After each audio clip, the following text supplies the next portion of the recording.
बिस्मिल्लाहिर्रहमानिर्रहीम। Robin hood Imran series मुसन्निफ मजहर Kaleem MA।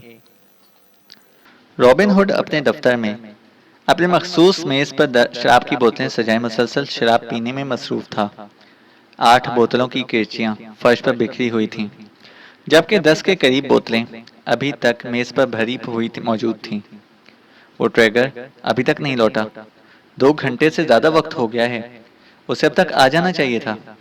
Robin hood ने गुस्सीले लहजे में बड़बड़ाते हुए खाली बोतल फर्श पर मारते हुए कहा, और इसका हाथ दूसरी भरी हुई बोतल की तरफ बढ़ता चला गया। उसी लम्हे दरवाजा खुला और ट्रेगर एक और आदमी के साथ कमरे में दाखिल हुआ। ओह ट्रेगर और फ्लिपर, तुम यहाँ कैसे? रॉबिन हुड ने इन दोनों को देखते ही बेख्तियार चौंक पड़ा। इसका चेहरा फड़फड़ा रहा था। मास्टर, हम कामयाब लौटे हैं, ट्रेगर ने सर झुकाए हुए लहजे में कहा, और फ्लिपर का सर भी झुका हुआ था। कामयाब? Oh very good. क्या वाकई तुम कामयाब लौटे हो? रॉबिन हुड बेख्तियार से कुर्सी से उठकर खड़ा हो गया। Yes master. पूरी सीक्रेट सर्विस माइन के चीफ X2 के इस वक्त मफलूज हालत में अड्डे में आपकी नजर कहर की मुंतजर पड़ी हुई है, ट्रेगर ने इंतहाई मौदबाना लहजे में जवाब देते हुए कहा। Good show Trager, good show. तुमने वाकई में नियाबत का हक अदा कर दिया है। तुम्हें इंतहाई खती इनाम से नवाजा जाएगा। मगर फ्लिपर, रॉबिन हुड ने फ्लिपर की तरफ मुतवज्जा होते हुए कहा। मास्टर, जब हमने सीक्रेट सर्विस के हेडक्वार्टर पर रेड किया तो ये एक कमरे में मफलूज पड़े हुए थे। इनके साथ अहमक सा नौजवान भी मुर्दा पड़ा हुआ था, जिसे अली इमरान कहते हैं। हमने इन्हें भी अपने साथ लेकर आए हैं। यहाँ आकर जब हमने गैस के साथ खत्म किए तो उन्होंने बताया कि वो होटल F में अपने कमरे में मौजूद थे कि अचानक किसी गैस से उन्हें बेहोश कर दिया गया। फिर जब इनकी आंख खुली तो ये इस इमारत के कमरे में मौजूद थे, और वो अहमक सा आदमी इन पर झुका हुआ इन्हें कोई इंजेक्शन लगाने की कोशिश कर रहा था। वो इस पर चढ़ दौड़े और फिर एक खौफनाक लड़ाई के बाद ये इस अहमक की गर्दन तोड़ने में कामयाब हो गया। इसके बाद अचानक मफलूज होते चले गए। इन्हें हमने दरवाजा तोड़कर बाहर निकाला था, ट्रेगर ने फ्लिपर की जगह बयान देते हुए कहा। फ्लिपर, रॉबिन हुड ने इससे बराह रास्त फ्लिपर से मुखातिब होकर कहा। यस मास्टर, फ्लिपर ने मौतबाना लहजे में जवाब दिया। सीक्रेट सर्विस वाले तुम तक कैसे पहुंच गए? रॉबिन हुड के लहजे में बेपनाह गुस्सा था। मास्टर, जहां तक मैं समझता हूं, इस अली इमरान की जेब से मुझे वो कार्ड मिला है जो मैंने कबाचा खान को दिया था। कबाचा खान इस कार्ड को कॉपर के हवाले करना था और कॉपर ने इस कार्ड से मेरे पास पहुंचना था। मगर कॉपर की बजाय अचानक होटल के कमरे में कोई गैर महसूस किस्म की गैस फैली और इसके बाद मुझे होश ना रहा। जब होश आया तो मैं इस कमरे में था और वो अली इमरान मुझ पर झुका मुझे इंजेक्शन लगाने की कोशिश कर रहा था। मुझे ऐन मौके पर होश आ गया था, इसलिए जब इस पर चढ़ दौड़ा। वो जबरदस्त लड़ाका था, लेकिन फ्लिपर तो आपका गुलाम है। गुलाम ने पूरी ताकत से इसका मुकाबला किया और आखिरकार इसकी गर्दन तोड़ने में कामयाब हो गया। अभी इसकी जेबों की तलाशी ही ले रहा था कि अचानक मेरा जिस्म मफलूज होता चला गया, और फिर जब दरवाजा तोड़कर ट्रेगर और उसके साथी अंदर दाखिल हुए तो ये मुझे इसी मफलूज हालत में यहाँ ले आए, और फिर यहाँ लाकर जब उन्होंने महलूल की मदद से मेरा मफलूजपन दूर किया तो मैंने पूरी वजाहत की, और अब मैं आपके हुजूर में हाजिर हूँ। फ्लिपर ने इंतहाई मौदबाना लहजे में कहा। कबाचा खान इस अहमक आदमी अली इमरान के मुतालिक बहुत सी बातें कर रहा था कि ये दुनिया का खतरनाक तरीन आदमी है। चूंकि तुमने इसकी गर्दन तोड़ दी है, इसलिए तुम भी इनाम के हकदार हो। Very good show, robin hood ने मुस्कुराते हुए कहा। इसकी मुस्कुराहट ही इसके गुलामों के लिए बहुत बड़ा इनाम था। आपकी नजर करम ही हमारे लिए सबसे बड़ा इनाम है मास्टर, फ्लिपर ने बड़े आजिजाना लहजे में कहा।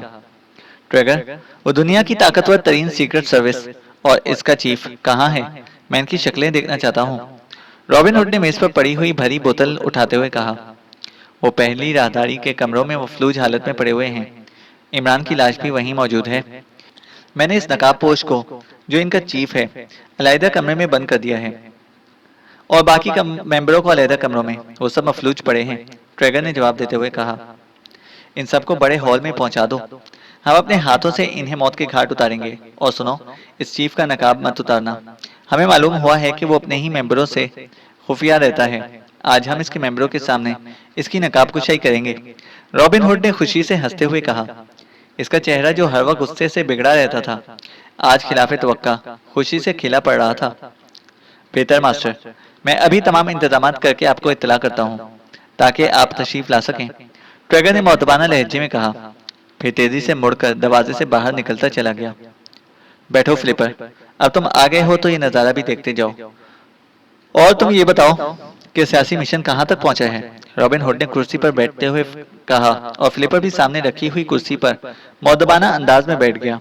इसका चेहरा अदब की वजह से झुका हुआ था। मास्टर, मैंने तमाम काम हमवार कर लिया है। आखिरी बातचीत बस 1-2 रोज में मुकम्मल हो जाएगी, फ्लिपर ने जवाब दिया। Good, very good. बस इस सीक्रेट सर्विस का रोड़ा दरमियान में आ गया था, जो कि ट्रैगर ने निकाल दिया है। अब हम तेजी से अपने मिशन पर काम कर सकेंगे।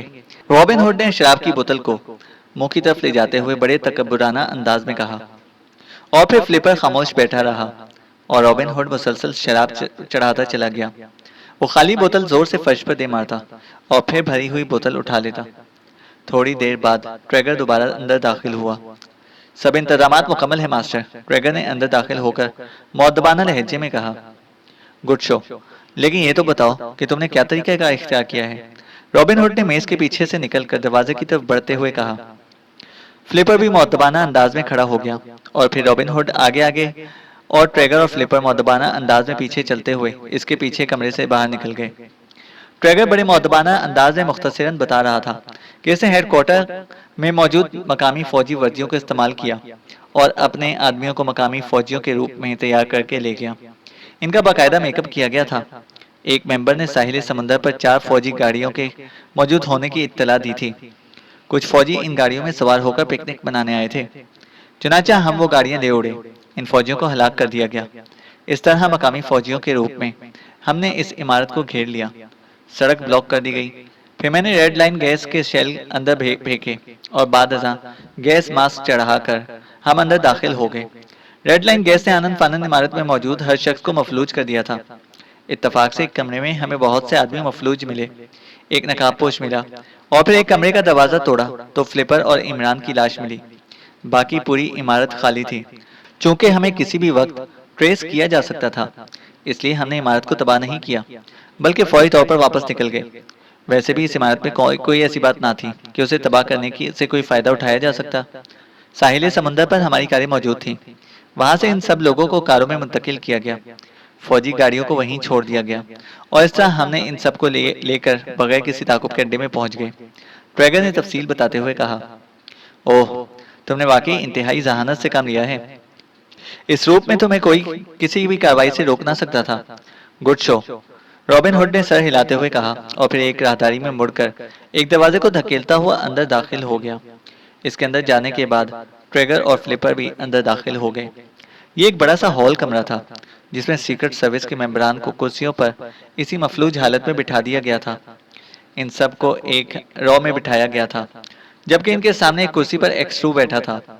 वो चौंके सब मफलूज थे, इसलिए इन्हें बांधने की जरूरत ना समझी गई थी। अच्छा, इस टीम में एक औरत भी शामिल है, मगर ये तो गैर मुल्की है। रॉबिन हुड ने कुर्सियों के आखिर में बैठी जूलिया की तरफ देखते हुए हैरत भरे लहजे में कहा। मास्टर, ये औरत और इसके साथ वाला मर्द भी सीक्रेट सर्विस के मेंबरान हैं।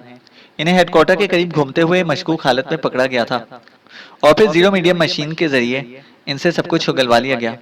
उन्होंने ही हेडक्वार्टर के अंदरूनी हिस्से के बारे में मालूमात मुहैया की थी और इन्हीं की मालूमात की बिना पर मैंने इस अंदाज में रेड करने का फैसला किया था, ट्रिगर ने जवाब देते हुए कहा और उसके साथ बैठे हुए कैप्टन शकील की तरफ इशारा किया। तो क्या ये भी मफलूज हैं? रॉबिन हुड ने होंठ भेजते हुए कहा। Yes master, zero medium machine से गुजरने के बाद इनका मफलूज होना लाजमी था, ट्रेगर ने वजाहत करते हुए कहा और रॉबिन हुड ने इस बात में सर हिला दिया। शराब की बोतल अभी तक इसके हाथ में थी। फ्लिपर और ट्रेगर इसके दाएं बाएं खड़े हुए थे। वो इमरान की लाश कहाँ है? इस इमरान की जिसकी तारीफें कबाचा खान करता हुआ मर गया, रॉबिन हुड ने कहा। वो कुर्सियों के साथ पड़ी हुई है मास्टर, इस बार फ्लिपर ने जवाब दिया और रॉबिन हुड तेजी से कदम उठाता कुर्सियों के साथ पड़ी हुई इमरान की लाश की तरफ बढ़ता चला गया। रॉबिन हुड चंद लम्हे खड़ा गौर से इमरान की लाश को देखता रहा और सर हिलाता हुआ पीछे हटाया। क्या ये बहुत बड़ा लड़ाका था? रॉबिन हुड ने होंठ भेजते हुए कहा। मास्टर, वाकई बहुत बड़ा लड़ाका था, इतना बड़ा कि मैं नहीं बता सकता, बस खुशकिस्मती से ये मेरे हाथों मर गया, फ्लिपर ने मौदबाना लहजे में जवाब देते हुए कहा। फ्लिपर, तुम्हें ये जुर्रत कैसे हुई कि तुम रॉबिन हुड के सामने किसी को बड़ा लड़ाका कह सको? रॉबिन हुड ने अचानक गुस्से से चीखते हुए कहा। इसकी आंखों से शोले निकलने लगे थे। फ्लिपर ने कोई जवाब ना दिया और खामोश सर झुकाए खड़ा रहा। साथ खड़े ट्रैगर ने इत्मीनान का सांस लिया, क्योंकि वो जानता था कि अगर फ्लिपर आगे से जवाब देता या माफी मांगी तो रॉबिन हुड का पारा और चढ़ जाएगा। रॉबिन हुड के सामने कोई बड़ा नहीं है, तुम इसे लड़ाका कह रहे हो। अगर ये मेरे सामने होता तो मैं इसे हकीर मच्छर की तरह चुटकियों में मसल देता, रॉबिन हुड ने बड़बड़ाते हुए कहा। ये तो मास्टर, जब हाथों में हाथ पड़ते हैं तब पता चलता है कि ऊंट जब तक पहाड़ के नीचे ना आए वो भी अपने आप को सबसे बड़ा ही समझता है। इस बार फ्लिपर ने सपाट लहजे में जवाब दिया। ओह, तो तुम इसे पहाड़ समझ रहे हो? ट्रैगर, इसे समझाओ। ये ठीक है कि इसने एक कारनामा सर अंजाम दिया है और मैं आजकल के लिए इसे माफी दे चुका हूँ, लेकिन इसका ये मतलब नहीं कि यह हमारा गुलाम होकर हमारी शान में ही गुस्ताखी करे, रॉबिन हुड ने गुस्से से चीखते हुए कहा। फ्लिपर, खामोश रहो। मास्टर, आपने नकाब कुशाई करनी थी, ट्रैगर ने फ्लिपर को समझाने के साथ साथ बात का रुख बदलते हुए कहा। ओह हाँ, हमने आज सीक्रेट सर्विस के मेंबरों के सामने उनके पुरस्कार बॉस की नकाब कुशाई करनी थी, मगर ये तो महज इस तरह बैठे हैं। मैं नकाब कुशाई के वक्त इनके चेहरों के तासुरात देखना चाहता हूँ। रॉबिन हुड ने सामने कुर्सियों पर कतार की सूरत में बैठे हुए सीक्रेट सर्विस के मेंबरान की तरफ देखते हुए कहा। तो मास्टर, इनको ठीक कर दिया जाए, ट्रैगर ने कहा। हाँ, इन्हें कुर्सियों से क्लिप कर दो और इनकी हालत ठीक कर दो, रॉबिन हुड ने कहा, और ट्रैगर ने सर हिलाते हुए जेब से सुर्ख रंग के महलूल की बोतल निकाली और फिर से इसका ढक्कन खोलकर कुर्सी पर बैठे हुए तनवीर की नाक से लगा दी। साथ ही इसने इसके पीछे पाए पर बूट की ठोकर मारी तो कुर्सी के बाजू में लोहे के बड़े कड़े निकल आए और दूसरे बाजू में गायब हो गए, और इस तरह तनवीर लोहे के रॉडों की मदद से कुर्सी में जकड़ गया। इधर शीशी के नाक से लगते ही तनवीर के जिस्म में हरकत के आसार पैदा होने लगे, तो ट्रिगर ने आगे बढ़ गया और फिर इसने बारी बारी सब मेंबरों के साथ यही हरकत की, और थोड़ी देर बाद सब मेंबरान कुर्सियों पर जकड़े हुए थे और इस हालत में बैठे हुए थे। अब इनके चेहरों पर बेचैनी के आसार नुमाया थे, क्योंकि इनका पुरस्कार बॉस इनके सामने ही मफलूज बैठा हुआ था। वैसे तो वो दिल से यही चाहते थे कि वो असल एक्सू को देख सकें, लेकिन इसके साथ साथ वो मुजरिमों के हाथों ही नकाब कुशाई भी नहीं चाहते थे। इस एक्सू को भी ठीक कर दूं, ट्रैगर ने कहा। नहीं, ये ऐसे ही ठीक है, वरना ये अपना चेहरा बिगाड़ लेगा। मैं इसकी सही सूरत देखना चाहता हूँ, रॉबिन हुड ने कहा, और ट्रैगर शीशी का ढक्कन बंद करके उसे जेब में डालते हुए एक तरफ हट गया।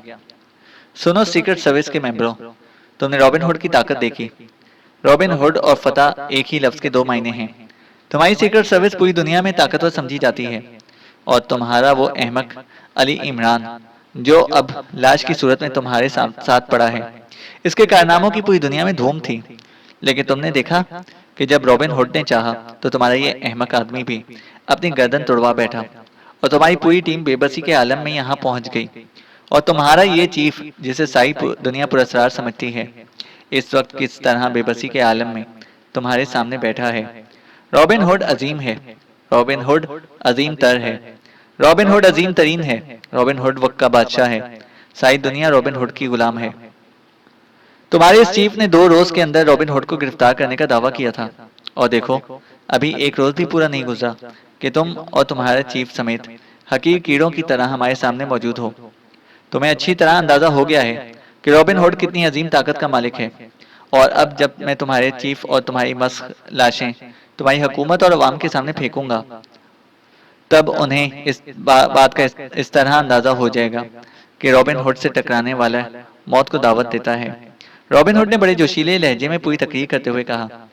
गुड गुड मास्टर, आप बड़ी अच्छी तकरीर करते हैं, फ्लिपर ने जोर जोर से तालियां बजाते हुए कहा, और रॉबिन हुड उसकी तरफ घूमकर हैरत भरे अंदाज में फ्लिपर को देखने लगा, जो अब सर झुकाए खामोश खड़ा था। फ्लिपर, इस अजीम कामयाबी के मौके पर मैं तुम्हें आखिरी बार माफ कर रहा हूँ। अब अगर तुमने गुस्ताखी की तो तुम्हें मरना होगा, रॉबिन हुड ने गुस्से से दांत पीसते हुए कहा, और ट्रेगर हैरान था कि मास्टर आखिर बार बार फ्लिपर को क्यों माफ कर रहा है, और फिर से ख्याल आ गया कि फ्लिपर के जिम्मे चौंके आइंदा इकदामात के तौर पर सियासी माहौल को हमवार करना है, और वो इस सिलसिले में काफी काम भी कर चुका है, इसलिए मास्टर जानबूझकर उसे छोड़ रहा है। मास्टर, मैं तो तारीफ कर रहा था, फ्लिपर ने दबे दबे लहजे में जवाब देते हुए कहा, और फिर इससे पहले कि रॉबिन हुड कोई जवाब देता, अचानक कमरे के एक कोने में पड़े हुए टेलीफोन की घंटी कड़क आवाज में गूंज उठी। देखो ट्रिगर, ये कौन इस वक्त टपक पड़ा, और इसे मौत की सजा सुना दो। रॉबिन हुड ने इस मदाखलत बेजा पर गुस्से से चीखते हुए कहा, और ट्रेगर ने तेजी से आगे बढ़कर टेलीफोन का रिसीवर उठा लिया। यस, ट्रेगर बोल रहा हूँ, ट्रेगर ने कड़क लहजे में जवाब देते हुए कहा। क्या क्या कह रहे हो? फौज ने घेरे में ले लिया है? क्या तुम नशे में हो? ट्रेगर ने हैरत से चीखते हुए कहा। इसके साथ ही इसने रिसीवर जोर से क्रेडल पर फेंक दिया। फौज? कैसी फौज? रॉबिन हुड ने चौंकते हुए कहा। बकवास कर रहा था मास्टर, कह रहा था कि हेडक्वार्टर को फौज ने अचानक घेरे में ले लिया है, ट्रेगर ने जवाब दिया। हूँ अहमक, वो वैसे ही पहाड़ियों में राउंड लगा रहे होंगे, बेचारे ढूंढते फिर रहे हैं रॉबिन हुड को, नादान अहमक। रॉबिन हुड ने बड़े हकारत आमेज लहजे में कहा। तो देखो, अब मैं तुम्हारे चीफ एक्सट्रू की नकाबकुशाई करता हूँ। देखो, गौर से देखो अपने एक्सट्रू को, जो बड़ा पुरस्कार बना हुआ था। रॉबिन हुड ने बड़े फाखराना अंदाज में कुर्सी पर पड़े हुए एक्सट्रू की तरफ बढ़ते हुए कहा। मास्टर, अचानक फ्लिपर बोल पड़ा। क्या बात है? रॉबिन हुड ने मुड़कर कड़कदार लहजे में कहा। मास्टर, ये आपकी तौहीन है कि आप एक आम सी सीक्रेट सर्विस के आम से आदमी की नकाबकुशाई खुद अपने मुकद्दस हाथों से करें, और मैं ये तौहीन बर्दाश्त नहीं कर सकता, फ्लिपर ने जवाब दिया। ओह, तुम ठीक कह रहे हो, वाकई ये हमारी तौहीन है, ये हमारे सामने क्या हैसियत रखता है, रॉबिन हुड ने पीछे हटते हुए कहा। ट्रेगर, ये काम तुम सर अंजाम दो, पीछे हटते हुए रॉबिन हुड ने कहा, और फिर इससे पहले कि कोई कुछ कहता, ट्रेगर तेजी से एक्स टू की तरफ बढ़ा। सीक्रेट सर्विस के तमाम मेंबरों की इश्तियाक आमेज नजरें एक्स टू पर जमी हुई थीं। इनके दिल इतनी तेजी से धड़क रहे थे जैसे भी सीना तोड़कर बाहर आ जाएंगे। कनपट्टियों में धमाके हो रहे थे। आज वो पर्दा उठने वाला था जिसकी ख्वाहिश में वो आज तक सिर्फ बेबसी से सर हिलाकर रह जाते थे। दूसरे लम्हे ट्रेगर ने आगे बढ़कर एक झटके से एक्स टू के चेहरे से नकाब खींच लिया, और मेंबरों के दिल उछलकर इनके हलक में आ गए। अरे टाइगर, टाइगर एक्स टू है? तमाम मेंबरों ने हैरत से चीखते हुए चीखे मारते हुए कहा। कुर्सी पर टाइगर, इमरान का साथी, बड़े इत्मीनान से बैठा पलके झपका रहा था। देखो, ये है तुम्हारा एक्स टू, अच्छी तरह देख लो, रॉबिन हुड ने जोरदार कहका मारते हुए कहा। मगर अभी इसके कहकहे की गूंज खत्म ना हुई थी कि दरवाजे से बाहर दौड़ते हुए कदमों की आवाज सुनाई दी, और दूसरे लम्हे दरवाजा एक धमाके से खुला, और फिर एक्स टू नकाब चढ़ाए हाथ में मशीन गन लिए अंदर आ गया। खबरदार, अगर किसी ने हरकत की, एक्स टू की मखसूस आवाज कमरे में गूंजी। इसी लम्हे ट्रेगर ने फुर्ती से जेब में हाथ डालना चाहा, मगर कुर्सी पर बज़ाहिर मफलूज बैठा हुआ टाइगर बिजली की सी तेजी से उछला, और दूसरे लम्हे वो ट्रेगर को धकेलता हुआ दीवार से जा टकराया। ट्रेगर दीवार से टकराते ही बुरी तरह तड़पा, और टाइगर उछलकर पीछे हटा। मगर फिर इससे पहले कि वो हरकत करता, एक्स टू के हाथ में पकड़ी हुई मशीन गन ने कहका लगाया, और ट्रेगर गोलियों की बौछार में मौत का नाच नाचता हुआ फर्श पर गिर पड़ा। इसके जिस्म में गोलियों के सैकड़ों सुराख हो चुके थे। रॉबिन हुड हैरत से आंखें फाड़े किसी बुत की तरह खड़ा तमाशा देख रहा था। शायद जो कुछ हुआ था और जो कुछ हो रहा था वो इसकी खोपड़ी में किसी तरह भी फिट ना हो रहा था। इसने तो एक्स टू की नकाबकुशाई की थी, और एक्स टू हाथ में मशीन गन लिए यूं अंदर आ गया था जैसे ये इसी का हेडक्वार्टर हो। और फिर जैसे ही रॉबिन हुड मुड़ा, उसे भी होश आ गया। इसने अचानक अपनी जगह से छलांग लगाई। वो शायद दीवार के पीछे मौजूद दरवाजे में घुसना चाहता था, मगर साथ खड़े फ्लिपर ने तेजी से टांग आगे कर दी, और रॉबिन हुड चीखता हुआ मुंह के बल फर्श पर जा गिरा। अरे अरे, मुझसे हाथ तो मिलाते जाओ, आखिर में तुम्हारे गुलाम हूँ, चाहे वक्ती ही सही, फ्लिपर ने कहा। और इस बार एक्स टू के साथ साथ सारे मेंबरान भी बुरी तरह चौंक पड़े, क्योंकि ये आवाज इमरान की थी। इस इमरान की जो इनकी कुर्सियों के साथ गर्दन तोड़वाए पड़ा हुआ था। नीचे गिरते ही रॉबिन हुड तेजी से उछला, और फिर से इंतहाई फुर्ती से इमरान के पहलू में लात मारनी चाहिए, मगर इमरान को इसकी लात छू जाती तो वो इमरान कहाँ रह जाता, फ्लिपर ना बन जाता। इमरान ने न सिर्फ बड़ी फुर्ती से पहलू बचाया, बल्कि दूसरे लम्हे वो तेजी से रॉबिन हुड पर झपटता। फिर मेंबरान की आंखें हैरत से फटती चली गईं जब इमरान ने इस लहीम शहीम और देवहैकल रॉबिन हुड को यूं दोनों हाथों से सर पर उठा लिया, जैसे रॉबिन हुड की बजाय इसके हाथों में कोई कपड़े की गुड़िया हो। अजीम लड़ाके साहब, मैंने कहा नहीं था कि जब हाथों में हाथ पड़ते हैं तब पता चलता है, इमरान ने मजाका उड़ाने वाले लहजे में कहा, और इसके साथ ही इसने हाथों में तड़पते हुए अजीम रॉबिन हुड को पूरी कुव्वत से सर के बल फर्श पर दे मारा। रॉबिन हुड के हलक से जोरदार चीख निकली, मगर इमरान ने उसे छोड़ा नहीं था। जबकि नीचे गिरते हुए इसकी दोनों टांगें पकड़ी और फिर दूसरे लम्हे रॉबिन हुड इसके हाथों में लट्टू की तरह गर्दिश करने लगा। अच्छी तरह गर्दिश देने के बाद इमरान ने अचानक छोड़ दिया और रॉबिन हुड चीखता हुआ एक दीवार से जोरदार धमाके से जा टकराया। दीवार से टकराकर वो नीचे गिरते ही इंतहाई फुर्ती से उठ खड़ा हुआ। वो वाकई जबरदस्त कुव्वत बर्दाश्त का मालिक था। हट जाओ इमरान, अचानक एक्सट्रू ने गुर्राते हुए कहा। नहीं, ये पूरी कौम का मुजरिम है। इसे मेरे मुल्क के लाखों बेगुनाहों का खून किया है। मैं इसे इतनी आसानी से नहीं मरने दूंगा। इमरान ने भी गुर्राते हुए जवाब दिया। इसके लहजे में इतनी दरिंदगी थी कि कमरे में मौजूद हर शख्स के जिस्म में सर्दी की लहर दौड़ती चली गई। रॉबिन हुड उठते ही तेजी से सीधा हुआ। इसकी आंखें सुर्ख हो रही थीं। इसने सामने खड़े हुए इमरान की आंखों में आंखें डाल दी, मगर दूसरे लम्हे इसने एक झटके से मुंह फेर लिया। यूं लगता था जैसे उसे किसी ने भरपूर थप्पड़ दे मारा हो। तुम्हारा हिप्नोटिज्म मुझ पर असरअंदाज नहीं हो सकता रॉबिन हुड। इसलिए तो मैंने फ्लिपर के रूप में तुमसे आंखें नहीं मिलाई थी, वरना तुम एक लम्हे में समझ जाते कि मैं असली फ्लिपर नहीं हूँ। इमरान ने घुराते हुए कहा। रॉबिन हुड ने झटका खाते ही तेजी से जेब में हाथ डाला, मगर इसके हाथ बाहर निकलने से पहले ही इमरान इस पर छलांग लगा चुका था। रॉबिन हुड तेजी से एक तरफ हटा, मगर इमरान ने इस बार एक नया दाव खेला था। वो सीधा दीवार की तरफ बढ़ा। इसे फुर्ती से दोनों हाथ दीवार से लगाए और इसकी टांगें कौस की सूरत में घूमती हुई एक तरफ हटते हुए रॉबिन हुड के पेट पर पड़ी और रॉबिन हुड चीख मारते हुए जरा नीचे को झुका, मगर इसने भी इंतहाई फुर्ती से इमरान को कमर से पकड़ लिया। मगर इमरान तो बिजली बना हुआ था।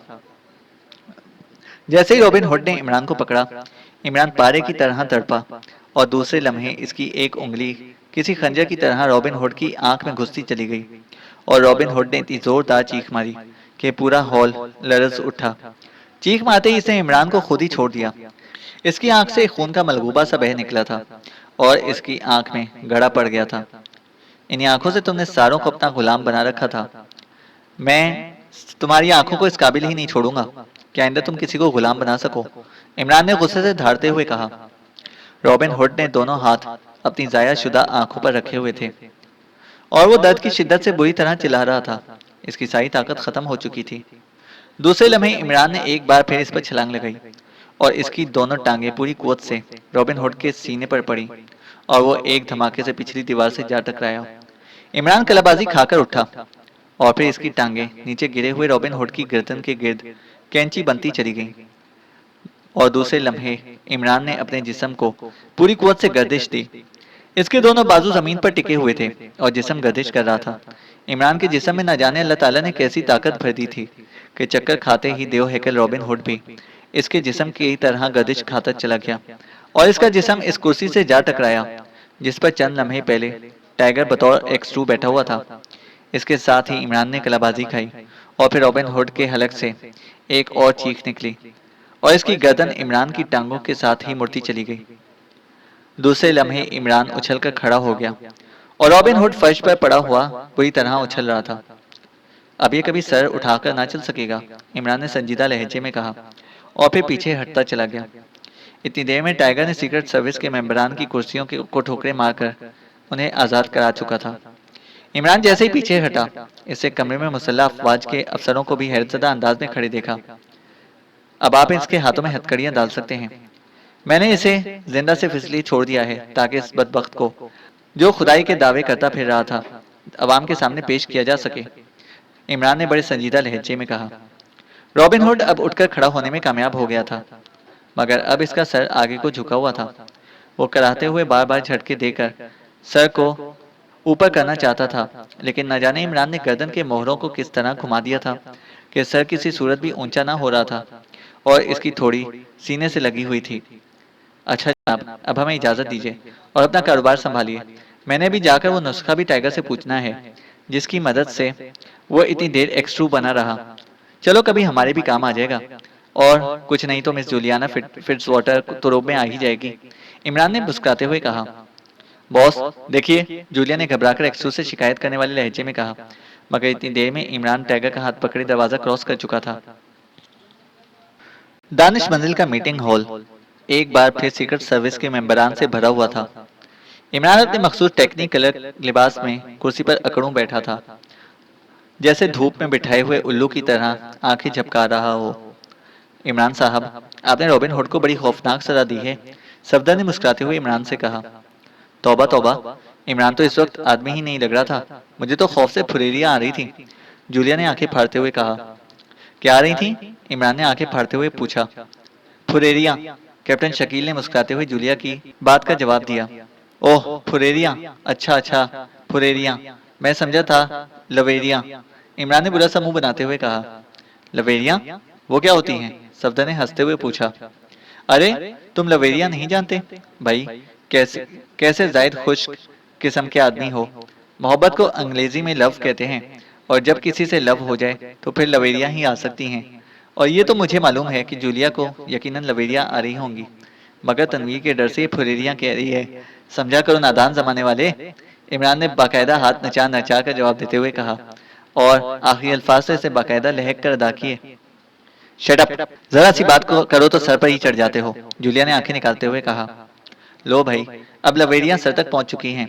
अभी आंख के रास्ते बाहर निकलेंगी और फिर हम सब मिलकर गंडेरियां चूसेंगे, क्योंकि डॉक्टरों ने कहा है कि गंडेरियां चूसने वालों को टूथपेस्ट इस्तेमाल नहीं करना पड़ता। और यार सफदर, आजकल टूथपेस्ट ऐसे हैं कि टूथपेस्ट बने हुए हैं, जैसे ही ब्रश लगाया और टूथपेस्ट में। इमरान की जबान फिर कैंची की तरह चल निकली और कहकहों से कमरा गूंज उठा, मगर इससे पहले कि कोई इसकी बात का जवाब देता, अचानक कमरे में सीटी की आवाज गूंजी और जूलिया ने तेजी से हाथ बढ़ाकर ट्रांसमीटर माइक का बटन ऑन कर दिया। हेलो, क्या सब मेंबर्स आ चुके हैं? एक्स2 ने अपने मखसूस लहजे में कहा। यस बॉस, सब मौजूद हैं, जूलिया ने जवाब देते हुए कहा। तो जनाब, क्या मुझे भी मेंबर बना लिया गया है? वाह वाह, अब कम से कम तनख्वाह तो मिला करेगी, फ्लैट रेंट और पेट्रोल का खर्चा भी, इमरान ने चहकते हुए कहा। खामोश बैठो, फजूल बकबक करने की जरूरत नहीं है, अचानक एक्स2 ने उसे बुरी तरह डांटते हुए कहा, और इमरान यूं सहम कर इकट्ठा हो गया जैसे दूसरे लम्हे इसकी रूह परवाज करने वाली हो। सारे मेंबर्स एक्स2 की झाड़ के सामने इमरान जैसे शख्स को सहमा हुआ देखकर बेइख्तियार हंस पड़े। सुनो, मैंने तुम लोगों को यहाँ इसलिए इकट्ठा किया है कि इस केस में कुछ ऐसी बातें हुई हैं जो वजाहत तलब हैं और जिनके मुतालिक तुम सबके जहनों में चंद सवालात होंगे। एक्स2 ने संजीदा लहजे में कहा। जनाब, चंद सवालात नहीं, बल्कि सवालात का पूरा पर्चा है, 3 घंटे के वक्त वाला। इमरान एक बार फिर बोल पड़ा। मैं इन सवालात की वजाहत करना चाहता हूँ। तुम सबको मालूम है कि दारुल हुकूमत की ऊंची ऊंची बिल्डिंगें अचानक राख का ढेर बनना शुरू हो गई थी। हजारों बेगुनाह अफराद मारे जाने लगे थे। शहर में क़यामत बर्पा हो गई। चनाचा मैंने ये केस अपने हाथों में लिया और हमने अपने तौर पर इंतजामात किए, मगर सिर्फ इतना पता चलता कि आसमान पर जुगनू सा कई बार चमकता और फिर शहर कोई ना कोई बड़ी इमारत मलबे का ढेर बन जाती। मुजरिमों का कोई सुराग ना मिल रहा था। अभी तहकीकात जारी थी कि मुजरिम ने, जो रॉबिन हुड था, एक पोस्टर शहर में बिखेर दिया। इस पोस्टर में अवाम को हुकूमत के खिलाफ बगावत पर उकसाया गया था और 2 दिन का वक्फा दिया गया था। इसलिए सदर मुमलिकत ने एक हंगामी मीटिंग बुलाई।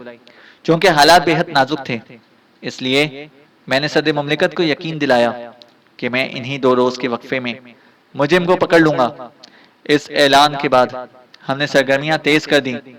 मेरा इस ऐलान या चैलेंज का खास मकसद था। मुझे मालूम था कि ऐसे मुजरिम ऐसी मीटिंगों से पूरी तरह बाखबर रहते हैं।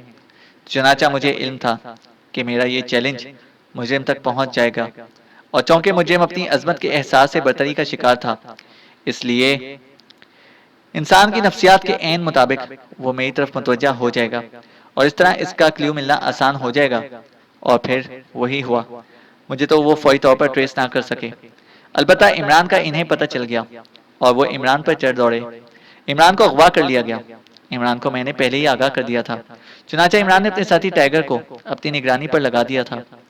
मैंने सीक्रेट सर्विस को इस निगरानी के लिए इस्तेमाल ना किया कि इस तरह मुझे सीक्रेट सर्विस के मेंबरान से भी आशना हो जाते। बहरहाल, इमरान को इसके 2 साथियों जोसेफ और जवाना समेत अगवा किया गया। टाइगर ने इनका ताकुब किया, मगर वो डॉज दे गया और मुजरिमों ने रास्ते में गाड़ी तब्दील कर दी। टाइगर खाली गाड़ी का ताकुब करता हुआ इसके ड्राइवर कॉपर से जा टकराया। इसने कॉपर से मालूमात हासिल करने की कोशिश की, लेकिन कॉपर ने जहरीला कैप्सूल चबाकर खुदकुशी कर ली। टाइगर को कॉपर की जेब से एक कार्ड मिला, जिसकी मदद से वो होटल एफ में मुकीम रॉबिन हुड के एक करीबी साथी फ्लिपर से जा टकराया। टाइगर ने फ्लिपर के मुंह से पहले ही कैप्सूल निकाल लिया था। फिर इसने फ्लिपर को जहरीली सुई मारकर मफलूज कर दिया।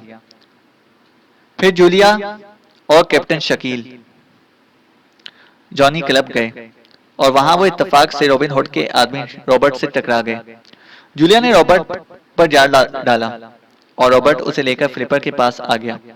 यहाँ रॉबर्ट ने टाइगर को बेहोश कर दिया और फिर फ्लिपर को ठीक करके और जूलिया को उसके हवाले करके वो खुद टाइगर को लेकर अपने हेडक्वार्टर की तरफ ले चला। रास्ते में टाइगर को होश आ गया और उसने रॉबर्ट को हलाक कर दिया। इधर जूलिया ने फ्लिपर को एक बार फिर बेहोश कर दिया। कैप्टन शकील रॉबर्ट के ताकुब में चला गया, जबकि जूलिया फ्लिपर को दानिश मंजिल पहुंच गई और फिर इसके बाद भी वो भी कैप्टन शकील के पास पहुंच गई। इसी दौरान मैंने तुम सबको यहाँ इकट्ठा किया ताकि तुम्हें मजीद हिदायत दे सकूं। इमरान को मैंने पहले ही बुलाकर उसे फ्लिपर से पूछगछ के लिए गेस्ट रूम में भिजवा दिया था, क्योंकि मैं खुद किसी सूरत उसके सामने ना आ सकता था। इमरान ने फ्लिपर को तमाम मालूमात हासिल करके उसे ख़त्म कर दिया और ख़ुद इसका मेकअप कर लिया। इसका मंसूबा ये था कि वो फ्लिपर के रूप में हेडक्वार्टर में दाखिल होगा और इस तरह मुजरिमों के खिलाफ काम किया जा सकेगा।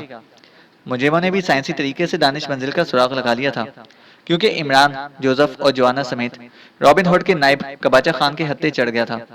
कबाचा खान ने इमरान पर तशद्दुद करना चाहा, मगर इमरान ने पांसा बदल दिया और वो कबाचा खान के साथियों को हलाक करके कबाचा खान समेत इसकी कार ले उड़ा। रॉबिन हुड ने कबाचा खान की निगरानी में अपने खास आदमी लगाए। वो वापसी में इमरान से टकरा गए। इमरान ने सबको खत्म कर दिया और इस दौरान कबाचा खान, जो इमरान के हाथों शदीद जख्मी हो चुका था, मर गया और इमरान वही कार लेकर वापस आ गया। इस कार में ऐसा सिस्टम नस्ब था कि इससे लोकेशन ट्रेस की जा सकती थी। चुनाचा रॉबिन हुड ने इसी कार की वजह से दानिश मंजिल को ट्रेस कर लिया। इस वक्त इमरान फ्लिपर का खात्मा करके इसका रूप धार चुका था और इसे फ्लिपर पर अपना मेकअप भी कर दिया था। मुझे मुजरिमों के धावे की बरवक्त इत्तला मिल गई। मैं ये चाहता था कि मुजरिम यहाँ से कामयाब लौटें ताकि सीक्रेट सर्विस इनके हेडक्वार्टर के अंदर पहुंच जाए और इस तरह अपने दावे के मुताबिक मैं रॉबिन हुड का वक्त के अंदर किला कमा कर दूं। चुनाचा मैंने टाइगर को फौरी तौर पर दानिश मंजिल बुलाया। जवाना, जोसेफ मेरे रूप में ना आ सकते थे और वो वैसे भी मुजरिमों की नजर में थे। सुलेमान को मैंने पहले ऐसे मौकों पर ट्रेंड किया हुआ था, मगर इत्तेफाक से वो अपने गांव गया हुआ था, इसलिए मैंने फौरी तौर पर टाइगर को दानिश मंजिल बुलाया और उसे नकाब पहनाकर ऑपरेशन रूम में बिठा दिया। चुनाचा जब मुजरिमों ने फौजी वर्दियां पहनकर दानिश मंजिल पर रेड किया तो उन्होंने रेड लाइन गैस इस्तेमाल की, जिससे फौरी तौर पर दानिश मंजिल में मौजूद हर जी रूह मफलूज हो गया और वो अपनी दानिश में सीक्रेट सर्विस के मेंबरान और एक्सू को ले उड़े। इमरान चूंकि फ्लिपर के रूप में आ चुका था, इसलिए वो फ्लिपर के रूप में इनके साथ चला गया। फ्लिपर को जिसे इमरान का मेकअप किया गया था वो अपने साथ रॉबिन हुड को दिखाने ले गए। मैंने इस काफिले का ताकुब किया और फिर मैं इन्हीं की गाड़ी में छुपकर हेडक्वार्टर के अंदर पहुंच गया, जहां मैंने सागो वायरलेस के जरिए, जिसे चेक नहीं किया जा सकता था, फौज को तलब कर लिया। इधर टाइगर भी मफलूज हो चुका था। चूंकि मैं जानता था कि रॉबिन हुड एक्स2 को फौरी तौर पर हलाक कर देगा, इसलिए मैंने इनके एक कमरे से गैस का असर खत्म करने वाले महलूल उड़ा लिया और टाइगर को उन्होंने एक अलहदा कमरे में रखा हुआ था। वहां जाकर मैंने टाइगर को वो महलूल सुंघा कर दुरुस्त कर दिया। अलबत्ता उसे हिदायत की थी कि वो इसी तरह मफलूज रहने की अदाकारी करता रहे ताकि फौज के आने तक मुजरिमों को शक न हो सके। फौज के पहुंचने पर मैंने हेडक्वार्टर का खुफिया गेट खोल दिया और फिर फौज के तबीयत याफ्ता जवानों ने इंतहाई फुर्ती से अड्डे और इसके नीचे बने हुए तहखानों पर कब्जा कर लिया। रॉबिन हुड के साथी मारे गए। जब हेडक्वार्टर पर कब्जा हो गया तो मैं इन्हें लिए हुए इस हॉल में पहुंचा, जहां रॉबिन हुड अपने तौर पर एक्स2 की नकाबकुशाई से महजूज हो रहा था और आप लोग टाइगर को एक्स2 के रूप में देखकर आंखें फाड़े बैठे हुए थे। इसके बाद जो कुछ हुआ वो आपके सामने है। एक्स2 ने पूरी तफसील से वाकयात बताते हुए कहा और सारे मेंबरान बुत बने हुए ये सब कुछ सुनते रहे। कोई सवाल? एक्स2 ने चंद लम्हों की खामोशी के बाद पूछा। बॉस, रॉबिन हुड का मिशन क्या था? सफदर ने पूछा। अच्छा सवाल है। रॉबिन हुड एक इंतहाई मुनज़्ज़िम और खौफनाक बैनुल अक़वामी तंजीम है। इसके हेडक्वार्टर से जो कागजात मिले हैं और बजाते खुद रॉबिन हुड से जो मालूमात हासिल हुई हैं, इनके मुताबिक रॉबिन हुड ने सहराए आजम में एक अजीम इंतहाई खुफिया साइंसी लेबॉर्ट्री बनाई हुई है, जिसके जरिए वो खलाई सैयारों से भेजी जाने वाली मालूमात चोरी करता था। इसी दौरान खलाई सैयारों ने पाकेशिया के शुमाली इलाकों में एक ऐसी धात की कान तलाश कर ली जिसकी मदद से दुनिया का खौफनाक तरीन हथियार तैयार किया जा सकता था। ऐसा हथियार कि जिसके बाद वो पूरी दुनिया का बिला शिरकत गैर हाकिम बन सकता था। चुनाचा रॉबिन हुड ने यह मंसूबा बनाया कि यहाँ दहशत फैलाकर अवाम को हुकूमत के खिलाफ बगावत पर उकसाया जाए और फिर हुकूमत का तख्ता उलट कर वो अपोजिशन में मौजूद अपने चंद खास खरीदे हुए इन लोगों को हुकूमत दे दे और इनसे मुआवजे के तौर पर वो इलाका ले लेता जहां वो कान मौजूद है, और कान से निकलने वाली इस नायाब तरीन धात का जखीरा आसानी से और खुफिया तरीके से सहराए आजम में मौजूद अपनी लेबॉर्ट्री में मुंतकिल करके वहां वो खौफनाक हथियार तैयार कर लेता और फिर हर बड़े मुजरिम की तरह पूरी दुनिया पर हुकूमत करने का ख्वाब पूरा करता। एक्सट्रू ने तफसील बताते हुए कहा। और कोई सवाल? चंद लम्हों बाद एक्सट्रू ने दोबारा पूछा, जनाब वो इमारतें कैसे तबाह कर देता था? इस बार नौमानी ने पूछा। इसने अलैसी गैस तैयार की हुई थी जिसे वो आसमान पर बिखेर देता था और फिर उसे इकट्ठा करके एक इमारत पर फेंकता तो वो गैस किसी खौफनाक बम जैसा काम करती और इमारत तबाह हो जाती। एक्सट्रू ने जवाब दिया। अब मेंबर खामोश हो गए थे। और कोई सवाल? एक्सट्रू ने एक बार फिर पूछा। जनाब सवाल तो नहीं है, अलबत्ता जवाब है कि काश मैं इस वक्त फ्लिपर बनता जब रॉबर्ट जूलिया को इसके हवाले करके चला गया था। इमरान ने हसरत भरे लहजे में कहा। तो फिर तुम्हारा भी वही अशर होता जो जूलिया ने फ्लिपर का किया था। आइंदा अपनी हड्डियों का बीमा कराने के बाद ऐसी ख्वाहिश करने की जुर्रत करना। एक्सट्रू ने जवाब दिया और इसके साथ ही ट्रांसमीटर की लाइट ऑफ हो गई। तुम अपनी हरकतों से बाज नहीं आओगे? जूलिया ने गुस्से से विपरे हुए लहजे में कहा। तो फिर क्या ख्याल है, कराऊं बीमा? इमरान ने बड़े मासूम से लहजे में कहा और दूसरे लम्हे वो उछलकर दरवाजे से बाहर जा खड़ा हुआ, क्योंकि जूलिया की ज्योति बंदूक की गोली की तरह इस पर लपकी थी और मीटिंग हॉल में मेंबरों के दबे दबे कह के गूंजने लगे थे। इमरान मीटिंग हॉल से निकलकर तेजी से ऑपरेशन रूम में दाखिल हुआ ताकि मेंबरों के निकलने से पहले अंदर दाखिल हो सके और मेंबर्स यही समझे कि वो जूलिया के खौफ से फरार हो गया है। भाई बहुत खूब, मान गए। बेचारे टाइगर की तमाम कारकर्दगी पर खूब पानी फेर दिया है। बेचारा था जो इमरान का साथी। इमरान ने कुर्सी पर बैठते हुए काम मुस्कुराकर कहा। इमरान साहब, जाहिर है एक्सट्रू को तो डाउन नहीं किया जा सकता था, वरना हकीकत तो यही है कि इस बार टाइगर हिम्मत ना करता तो हम सब बड़ी मुश्किल में फंस गए थे। मेरी नकाब कुशाई तो बहरहाल हो ही जानी थी। ये तो इत्तेफाक से टाइगर इस कमरे में आ गया जहां मैं मफलूज पड़ा हुआ था और इसे मुझे महलूल सुंघाकर ठीक किया और फिर मैंने फौरी तौर पर अपनी जेब में रिजर्व रखा हुआ नकाब उसके चेहरे पर चढ़ाया और उसे हिदायत देकर बाहर निकला और फिर फौज को बुलाकर हेडक्वार्टर पर कब्जा हुआ। ब्लैक जीरो ने मुस्कुराते हुए कहा। वो तो मैं एक्सट्रू को कुर्सी पर बैठे देखकर ही समझ गया था कि हजरत टाइगर विराजमान है, वरना मैं नकाब कुशाई होने देता? लाहौल वाला, लड़कियों बालियों का पर्दा उतारना कोई शाफत है? अम्मा जी को पता चल जाता तो जूतियों से खोपड़ी पलपली कर देती। इमरान ने सर हिलाते हुए कहा। किसकी? लड़कियों बालियों की या आपकी? ब्लैक जीरो ने बेख्तियार हंसते हुए कहा। ये पूछना पड़ेगा। पूछूं? इमरान ने कुर्सी से उठते हुए कहा। अरे अरे, आप बैठे रहें, मेम्बरान बाहर से गुजर रहे हैं। ऐसा ना हो कि आप आपको ऑपरेशन रूम से निकलते देखकर आपकी खोपड़ी ही पिलपिली कर दें। ब्लैक जीरो ने घबराए हुए लहजे में कहा। अच्छा है, जो गुजरता है गुजर जाने दो, सब नहीं जाना है। मगर यार ब्लैक जीरो, गुजरने से पहले एक काम नहीं कर सकते? इस जूलिया को किसी तरह मनवा दो, मगर शर्त है कि बीमे के बगैर। इमरान ने बड़े संजीदा लहजे में कहा। और तनवीर का क्या करूं? ब्लैक जीरो ने मुस्कुराकर कहा। हाँ यार, एक तो इस तनवीर का भी बड़ा मसला है, ना खुद कुछ करता है और ना किसी को खेलने देता है। इमरान ने ठंडा सांस लेते हुए कहा। अब आपके खेलने के दिन गुजर गए हैं, मुंह धोकर रखें। ब्लैक जीरो भी मूड में था। भाई इसलिए तो कहता हूँ कि अब खिलाने के दिन आ गए हैं, बच्चे खिलाने के। मगर बस इसी मगर ने तो सारी गड़बड़ फैला रखी है। अच्छा, कभी तो इससे पीछा छूटेगा, इमरान ने कहा और उठकर रेस्ट रूम की तरफ बढ़ता चला गया। ब्लैक जीरो मुस्कुराता रह गया। खत्म शुद्ध। तो दोस्तों, उम्मीद है कि आपको ये नॉवल पसंद आया होगा। नीचे कमेंट सेक्शन में कमेंट करके हमें अपनी राय से जरूर आगाह करें और अगर आप हमारे चैनल पर नए हैं तो हमारे चैनल को जरूर सब्सक्राइब करें और साथ मौजूद बेल आइकन को जरूर प्रेस करें ताकि आपको हमारी हर अपडेट बर वक्त मिल सके। शुक्रिया।